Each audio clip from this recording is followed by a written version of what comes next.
Good morning, student. Good morning, teacher. How are you today? I'm good. And you? I'm fine. I'm fine. Do you know the philosophy of sufficiency economy? Do you know? Yes. Yes. Today I will bring you to get to know more about philosophy of sufficiency of economy.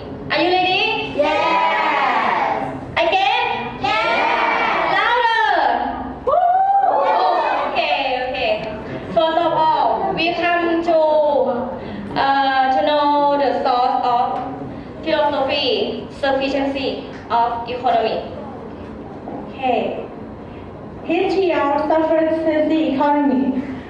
Sufficiency economy is a philosophy that King Bhumibol Adulyadej gave in 1974, emphasizing the importance of national development, which must be built on the basis of fairness and sufficiency to guide the lives of Thai people from before the economy. Scientists later focused on lowering problem is active and the ability to maintain stability and sustainability under globalization and changes.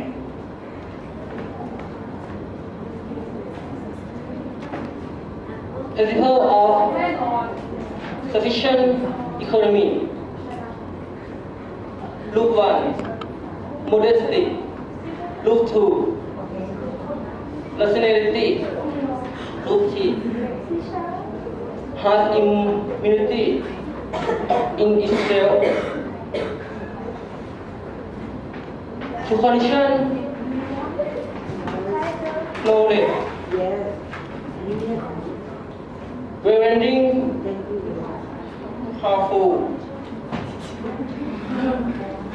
hopefully harmful, moral, honest, diligent, intelligent, share. To increase their understanding, I will give them see a video titled Sufficiency Economy and then summarize the knowledge get into the mind. Are you ready? Yes. Let's go. Yes.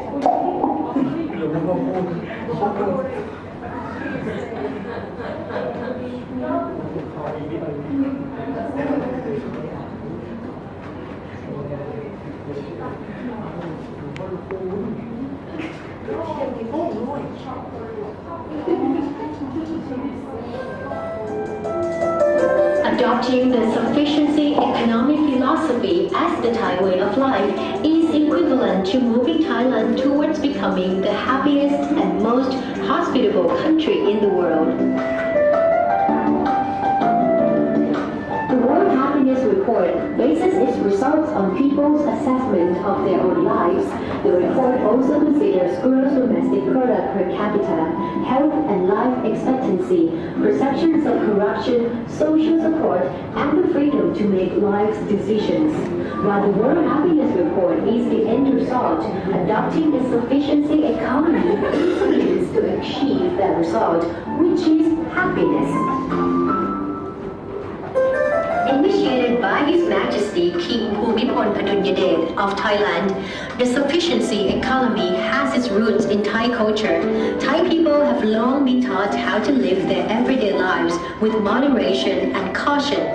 The philosophy of the sufficiency economy grows out of those general principles. Living life using the sufficiency philosophy as a guideline to finding real happiness is not as complicated as it may seem. but we must first of all understand that this philosophy encompasses three constituents. 1. Moderation. This refers to the state of feeling and being fulfilled. Practically speaking, when production and consumption meet as equals, no surplus, shortage, or waste will occur. 2. Reasonableness. It is advisable to consider the pros and cons of each situation before making a decision and to base the decision upon explainable and acceptable facts and figures. 3. Immunity to misleading influences and changes. This principle helps us and our community to remain stable and unaffected by outside influences. A feasibility study should be conducted to be aware of possible outcomes. As well as the aforementioned constituents, knowledge and morality are also key preconditions.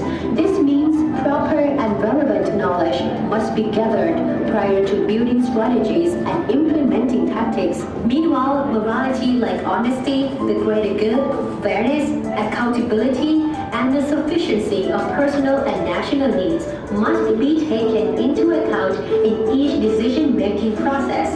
This will ensure that we ourselves and our community are trustworthy, resulting in pride and dignity.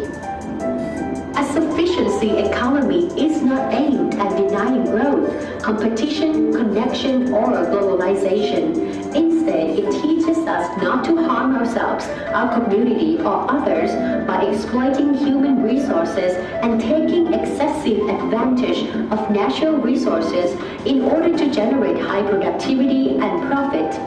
Adopting a sufficient lifestyle can be applied to any setting, whether it is agricultural, industrial, financial, or in the service sector.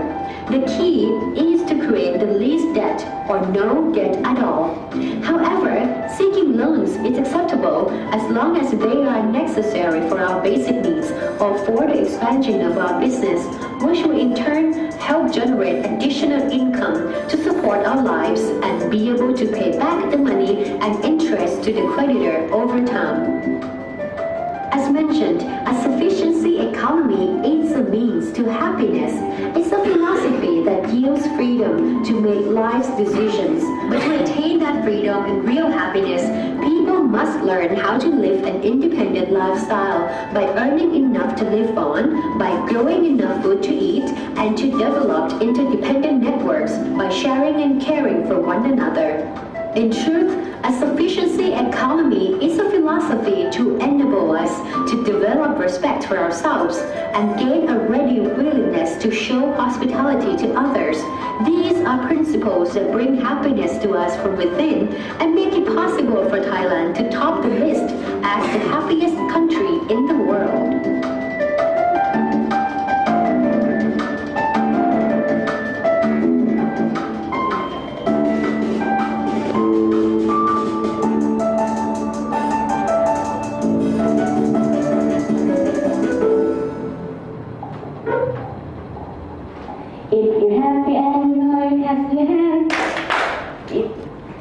If you're happy and you know it, clap your hands.